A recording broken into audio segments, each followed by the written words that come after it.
slide umum yang saya present kepada seluruh tempat yang menyebut saya, termasuk di pejabat-pejabat kerajaan dan sebagainya. Apa benda ni? Okey saja.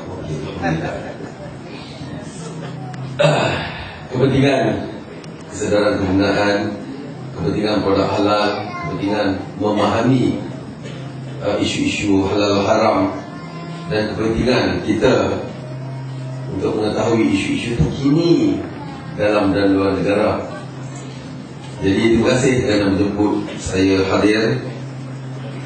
InsyaAllah lepas ini kita boleh bersoal jawab. Dan syukur Alhamdulillah saya diberi masa panjang semua ni. Saya nak ceramah ni.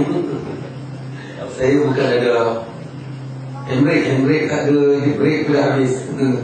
Dia akan pergi je. Tapi insyaAllah saya cuba perjalanan jauh, berjumpa dengan tuan-tuan buat kali pertama, dan ibu-ibu pun ada, anak-anak pun ada. Dan sudah pasti saya akan ulas isu-isu kepenggunaan terutamanya secara jelas. Dan insyaAllah siapa ada time drive boleh ambil kopi ni dalam laptop ni later on nanti, so malam nanti ke.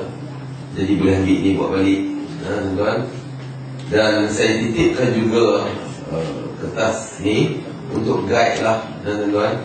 Tapi apa yang saya nak terangkan di sini lebih mendalam daripada apa yang ada di sini. Jadi kalau siapa ada pensel dan kertas, pen ke apa ke, nak tulis, buat catatan sikit. Kita ni nak mengaji. Kalau kita duduk dengar, kadang-kadang terlupa. Jadi kalau ada pen, kertas bagus, itu cara nak mengaji. Bukan senang saya nak datang kemari. Jadi banyak fakta-fakta dan poin-poin yang saya cerita yang mungkin yang kita tak biasa dengar. Dan insyaAllah kita akan jadikan sebagai pedoman dan sepadan.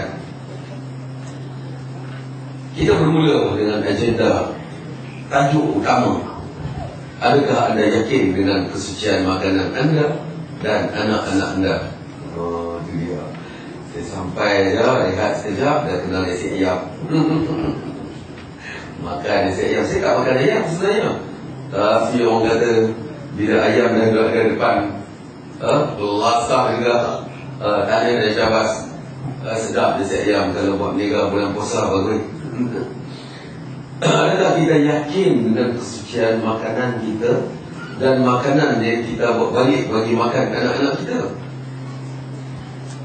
Soalan kedua, sejauh manakah kita memastikan ianya suci dan halal, ataupun kita main berdal saja? Hasil tinjauan Satuan Pengguna Islam Malaysia, 90% lebih telur di kedai tidak dicuci. Dengar, macam mana keluar daripada ayam, di spray, tak spray pun, dikeringkan, masukkan bekas, turun naik lori, turun daripada lori sampai depan langa. Kita buat, kita order mi goreng, mihun goreng, kuotiao kungfu, nasi goreng, apa lagi, roti telur, semua ada telur, betul?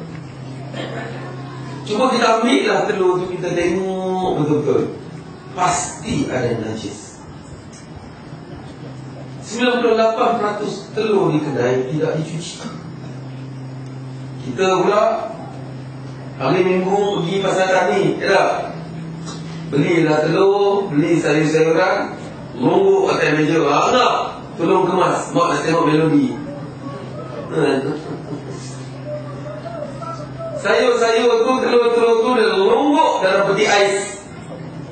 Cucilah dulu, bukan payah mana betul, bersihkan dulu, kemudian letak dalam raga tu, keringkan, simpanlah dalam peti ais. Bila tutup peti ais, dalam peti ais itulah ada ubat lelah, ubat gout, ubat penat, laksa semalam, dan juga mihun sup dalam peti ais itulah. dicampur sekali tau. Campur lagi pula dengan sayur yang tidak dicuci. Lagi baca tai kambing, tai lembu, baca macam-macam najis ayam. Dalam peti itulah stok kekotoran yang paling besar dalam rumah kita. Kenapa? Karena kita tak ajar anak-anak kita macam mana nak bersuci. Kita ajar menyuci diri je, tapi menyuci produk-produk atau benda-benda makanan yang kita balik di rumah, kita tak ajar. Start daripada hari ini, kena ajar. Kena cuci sebelum masuk peti ais. Kita cuci, kita punya peti ais semua habis. Segala benda-benda yang nak masuk peti ais, kita cuci bagi bersih-bersih. Kita susun dia elok. Potong dulu, buang dulu akar-akar pokok sayur tu, baru susun bagi dia elok. Seeloknya kita letak dalam folder tu, yang zip tu, yang lagi mudah simpan, susun bagi dia elok. Apabila peti ais ditutup, segala hawa-hawa itu bercampur dengan macam-macam. Itu berlaku. Tahukah kita bahawa makanan yang kita makan setiap hari terdedah pada pencemaran bahan-bahan haram? Kita suka pergi pasar malam. Pasar malam tuan-tuan, nama je pasar malam. Pukul 3 petang dah siap. Tambah bulan puasa lagi asyik. Pukul 2 dah siap susun dah. Wah, India kena pula Yong Tau Fu. Orang tak tutup Yong Tau Fu. Makanan-makanan kuih-kuih muih yang ditutup tak laku, kerana tak ada telur lalat. Dia tak laku sangat. Itu sebab kena buka. Bila ada 4-5-6 ribu biji telur lalat, baru laku. Jadi itu yang berlaku pencemaran demi pencemaran hari-hari dalam makanan kita. Cuba kita pergi kedai, kita masuk ikut pintu belakang. Kita tengok tukang masak tu punya rambut, mak lampir ke mak isap ke. Tengok kuku dia macam mana. Tengok lantai-lantai di kedai, pecah ke tak? Kalau lantai pecah, dia melanggar undang-undang Kementerian Kesihatan. Lantai di dapur tak boleh pecah, tak boleh retak. Retak tempat kuman bertempiaran. Itu dia asas kepada mewujudkan insan yang hebat, yang berakhlak mulia, adalah makanannya. Kalau makanannya ada hawa biru, tak tahu apa jadi. Kalau yang kita makan itu tidak halal, apakah kesan kepada kita? Hari ini kita makin mudah hafal surah kan makin luar. Anak-anak kita hari ini makin dengar cakap kan makin degil. Betul? Dulu waktu maghrib mana kita?